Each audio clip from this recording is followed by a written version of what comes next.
Namaste. Namaste. Welcome to Yoga Light. My pleasure. Thank you for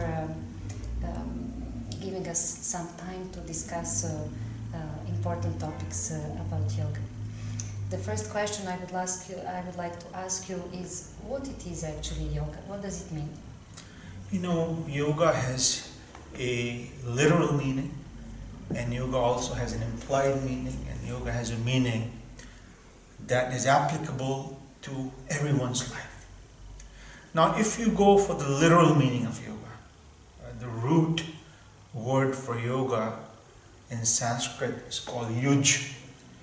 Yuj means to join. Yuj means to bring together. That's the literal meaning. Then you go a little bit further. What is yoga? Now, bringing together also means to integrate, to put all the pieces together. Now, in case of yoga applying to our lives, then the way we define yoga is the integration of one's personality. And this is what Swami Kuvalayananda said about yoga. His definition of yoga is the integration of one's personality. Now let us take it a little further. Now think about it. What is personality? What is our personality? And why does it need to be integrated? So if you observe a human being, if you analyze a human being, the personality is defined on the basis of their body, on the basis of their mind, on the basis of their intellect, on the basis of their interests, on the basis of their emotions, and on the basis of their thoughts. Now, sometimes, and again, I'm not saying sometimes, a lot of times, for the majority of us, not all of these aspects of our personality work together. If the body is strong, mind is weak. The mind is strong, body sometimes is not functioning properly. Sometimes thoughts are not positive, they are negative. Sometimes so, there's always a compromise. And that, yoga says, is a cause for one's to be imbalanced. And imbalance is disease. So yoga says, by integrating one's personality, you make a human being stronger. You make a human being better, so that very human being can contribute, not only towards themselves, but towards everyone else. So integration of personality is the simplest way of telling what yoga is. I know there are complicated definitions, but again, the whole idea is to simplify it, to bring everything together, the personality together. That is what yoga is. And you mentioned Swami Kuvalayananda. Can you tell us something more about him?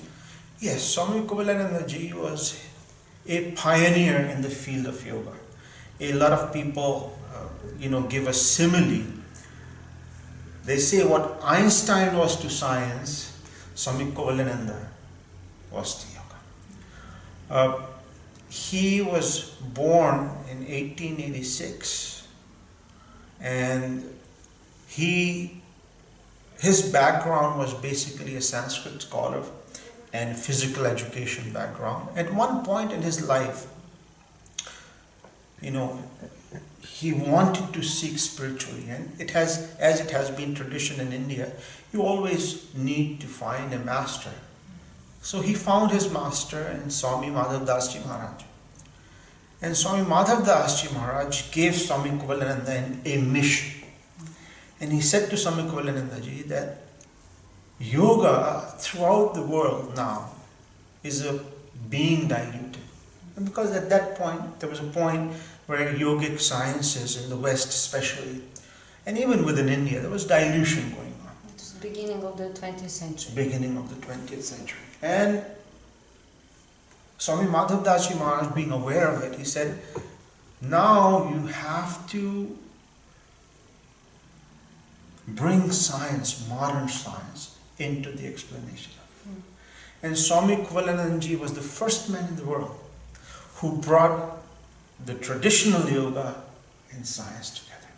He created a point which is now what we call Kaivalyadham Yoga Institute, where traditional yoga and modern science, they both meet.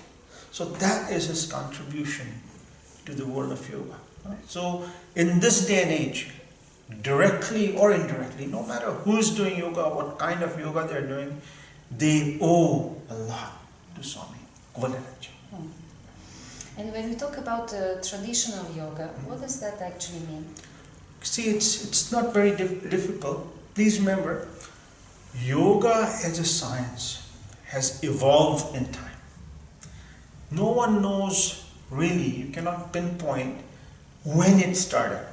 You know, there are people say, okay, it existed when this person was there, it existed around when Bhagavad Gita was written, it existed in the Vedic period. So we know that yoga has existed throughout.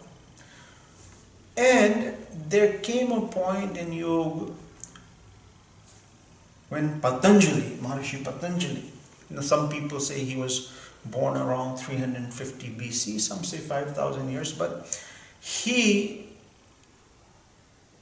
created a protocol, especially for the practices that we do. Doesn't mean that the practices were not done like that prior to him. The practices were done like that prior to him, but based on the observation, he created a protocol, especially with regards to the practices that we do, namely asanas and pranayama. And Patanjali's protocol was that he defined the practice. This is how you do practice in general. Asanas. This is how you do asanas. Now there are thousands of asanas, but the principle behind how you do them is one. He also said what they are. And then he said, if you do asanas as per the definition, as per the technique, then this is the outcome you will get. Now that became the foundation of tradition. So what tradition does, it gives you a definition of the practice, it gives you the technique of the practice, and based on the technique and definition, the outcome of the practice. And practices were being done prior to Patanjali, but he's the one who gave it a protocol. And that became the foundation of tradition. And then later yogis, again with the texts being written like Khata Pradipika, Ghiran Samhita, so on and so forth, they followed that basic yogic principle of doing practice. That is what traditional yoga is. So as I normally say, 50 years ago and prior to that, when you go to practice yoga, you say, I'm going to practice yoga. No one questions you, okay, yoga means yoga. But now if you do the same thing, then 100 questions will come. What kind of yoga? What style of yoga? What type of yoga? 50 years ago, yoga meant yoga. That's it, no questions asked. But now, so what existed prior and for thousands of years prior to that is tradition.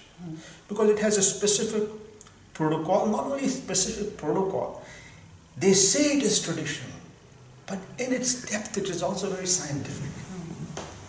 Because it addresses various issues, scientific issues, health issues, so on and so forth. So again, there's a systematic way of doing practices, and that is what tradition basically means. And when we talk about these practices today, yoga is easily identified by postural practice. Well, so what is the place of asana practice in the traditional yoga? See, asanas are important. Asanas are important, but asanas are not the end. You always remember, yoga is the integration of personality, as I said. Asanas are probably a means. Now I'll give you a small, background into it. There is another definition of yoga, which comes from another text. It says yoga karmasu kaushalam. Karmasu kaushalam. Doing karma means your activity. Whatever you do, your actions, whether any kinds of action, but they say doing your actions with sincerity, doing your actions with togetherness is yoga. Mental actions, physical actions, you have to be there.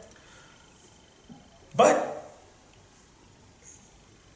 the texts also say, Sharir madhyam khalu dharma sadhanam.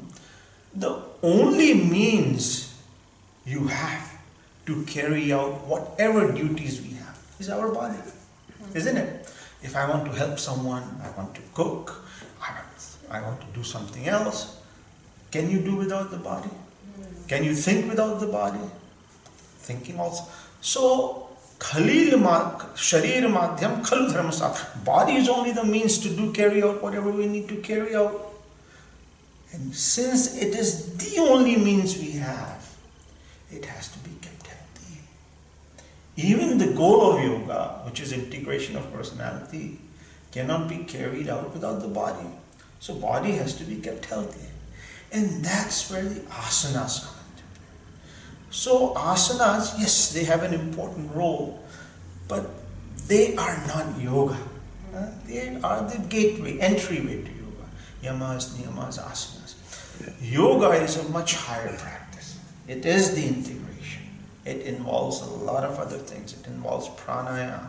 It involves dharana, dhyan, meditation, contemplation, concentration. So these are the things. But asanas has a rightful place. But as I said, it's the starting stage where one helps keep their body healthy. Not acrobats. Asana is not acrobat. It's a very simple way of keeping the body healthy. The principle being that all the organs in the body need to be toned up, and the arrangements of the body parts are such in the asana that every single system in the body gets toned up, which contributes towards the health. So that is the rightful way, and Patanjali has described also how to do asanas. So that is the importance of asanas when it comes to yoga, to keep a healthy body.